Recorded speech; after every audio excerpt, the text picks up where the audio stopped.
تو پہلے کیا ہوتا تھا کہ پہلے تو خدائی کے کارخانے فارغ البالی یعنی آزادی کے آئین اور آزادی کے قانون کے باموجب یعنی اس کے سبب کھلے ہوئے تھے، یعنی عیش وافر اور سامان فراواں تھا موجود تھا، اور اسی بے احتیاجی یعنی بے نیازی کو لوگ تونگری کہتے تھے، ٹھیک ہے، کیونکہ ہر قسم کا عیش و آرام وغیرہ تھا تو تونگری کہتے تھے۔ پھر یہ سمجھنے لگے کہ اگر ہمارے پاس ہر شے ضرورت سے زیادہ ہو، ہمیں اس کی حاجت بھی ہو یا نہ ہو، لیکن تونگر ہم جب ہی ہوں گے، یعنی ہم لوگ تونگر یعنی دولت مند اسی وقت ہوں گے جب کہ ہمارا ہمسایہ ہمارا محتاج ہو۔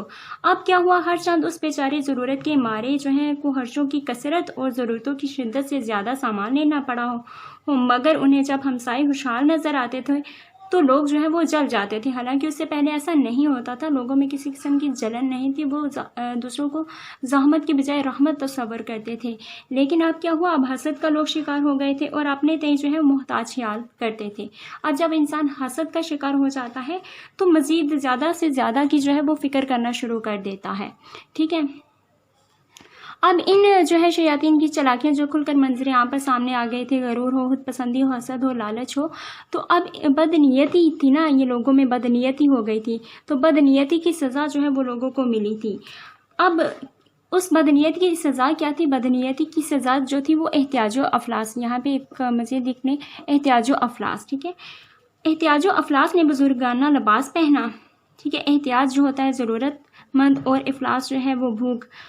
اب لوگ جو ہیں احتیاج اور افلاس نے ضرورت بزرگانہ لباس پہنا اور ایک پیر زادے بن کر آئے، یعنی جو ہوتا ہے نا کہ جیسے اگر اس چیز کو سمجھنا آسان لفظوں میں سمجھاؤں کہ ایک فقیر کی صورت میں آ جاتا ہے، بڑا اچھا انسان ہوتا ہے اور لوگ جو ہے اس کو اپنا مرشد ماننا شروع ہو جاتے ہیں، اور ایک پیر زادہ جو ہے وہ بن کر سامنے آتا ہے، تو اسی طرح احتیاج و افلاس بھی ایک پیر زادہ کی صورت میں جو ہے وہ سامنے آ گئے تھے کہ جن کی پیروی لوگ کرنا شروع ہو گئے تھے۔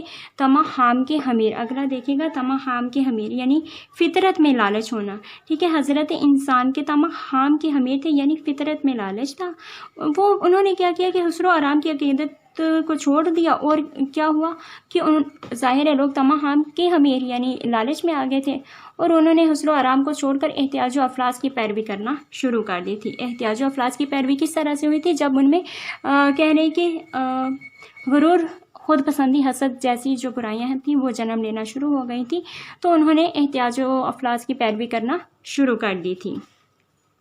اب جب انسان اس طرح حسد، غرور، خود پسندی کا شکار ہو جاتا ہے تو وہ خود ہی اپنا بہت زیادہ نقصان کرنا شروع کر دیتا ہے۔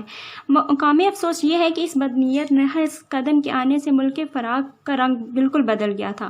اب جہاں پہ کوئی بھی موسم نہیں ہوتا تھا، بہت آرام پرسکون کی زندگی بسر کرتے تھے، وہاں پہ 4 موسم ہو گئے، زمین جو بہت زرخیز ہوتی تھی اب وہ بنجر ہو گئی تھی، جو ہر قسم کے کھانے وغیرہ تھے، ہر قسم کے کہنے کے میوے وغیرہ دستیاب تھے، اب وہی میوے جو ہیں وہ کم ہونے لگ پڑے تھے۔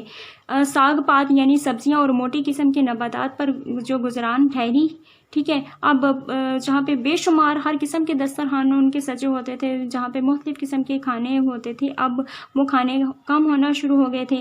خزاں کے موسم میں کچھ برے بلے اناج بھی پیدا ہونے لگے تھے، لیکن جاڑے نے یعنی سخت سردی نے بالکل لاچار کر دیا تھا۔ اب کیا ہوا کہ قحط سالی آ گئی تھی، ٹھیک ہے۔ قحط سالی بھی انسان کی بدنیتی کی یہ سزا تھی کہ انہیں قحط سالی کا سامنا کرنا پڑا تھا۔ اب قحط سالی کا ٹڈی دل چڑھ آیا، یعنی جیسے مکڑیوں کا گول ہوتا ہے ویسے ہی قحط سالی بھی آ گئی۔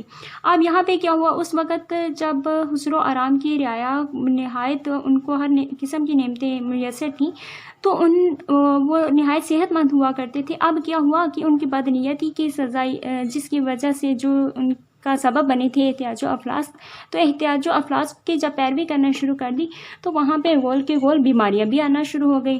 اب وہی صحت مند انسان جو ہے وہ مختلف بیماریوں کا بھی سامنا کرنا شروع ہو گئے تھے، اور مختلف قسم کے امراض بھی جو ہے وہ ملک میں پھیلنا شروع ہو گئے تھے۔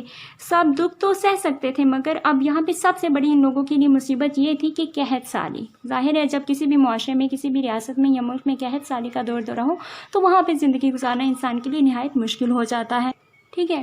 تو اب یہاں پہ قحط سالی جو ہے قحط سالی انسان کے لیے کہہ لیں ایک سب سے بڑی مصیبت ہوتی ہے۔ اب قحط نے انسانوں کو بدحال کر دیا تھا، طرح طرح کی بیماریاں بھی آئیں، آفتیں، مصیبتیں، پریشانیوں کا بھی ان کو سامنا کرنا پڑا تھا۔ اب سب جو ہے وہ اپنی موجودہ حالت پر افسوس کرنے لگے۔ اب ان لوگوں کو احساس ہوا کہ ہم لوگوں کو جب نعمتیں میسر دی تو ہم لوگوں نے ان پر شکر نہیں ادا کیا، ناشکری کی، اور جو ہے ہم لوگوں نے ایک دوسرے میں جو خود پسندی ہم لوگوں میں آ گئی تھی، یہ اچھی بات نہیں تھی۔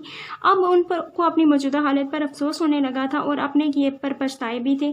جیسے بیکن کا قول ہے نا کہ کامیابی صرف ایک بار دروازہ کھٹکھٹاتی ہے، تو کامیابی جو ہوتی ہے نا یہ صرف ایک بار دروازہ کھٹکھٹاتی ہے، مگر جو مصیبت ہوتی ہے یہ دن رات میں کئی مرتبہ تم پر حملہ کرتی ہے، ٹھیک ہے۔ تو کامیابی یعنی ان کا جب ملک جو ہے وہ ملک فراغ تھا، یعنی خوشحالی کا دورہ تھا، تب یہ لوگ جو ہیں اس کو کچھ سمجھتے نہیں تھے۔ اب احتیاج و افلاس میں جب آگے اس کی پیروی کرنے لگے تو اب ان پر قحط سالی بھی آئی اور گول کے گول جو بیماریاں ہیں یعنی بیماریوں کا بھی سامنا کرنا پڑا، مصیبتیں، پریشانیاں بھی آنے لگی تھی۔ اب ظاہر ہے یہ جب سارا کچھ ہوا تو یہاں پہ جو غیر مرئی صفات جن کو کردار بنا کر پیش کیا گیا ہے، جن میں یہ کردار احتیاج و افلاس کردار ہیں، احتیاج و افلاس کردار ہم لوگوں نے پڑھ لیا۔ اب وہ کردار تدبیر و مشورہ، ٹھیک ہے، غیر مرئی یہ بھی صفاتی کردار ہیں، ٹھیک ہے، جن کو مجسم کردار بنا کر پیش کیا گیا ہے۔ اب تدبیر و مشورہ کی طرف ان لوگوں نے رخ کرنا شروع کر دیا تھا۔ اب یہ اگلی ویڈیو میں آپ کو جو ہے بتاؤں گی۔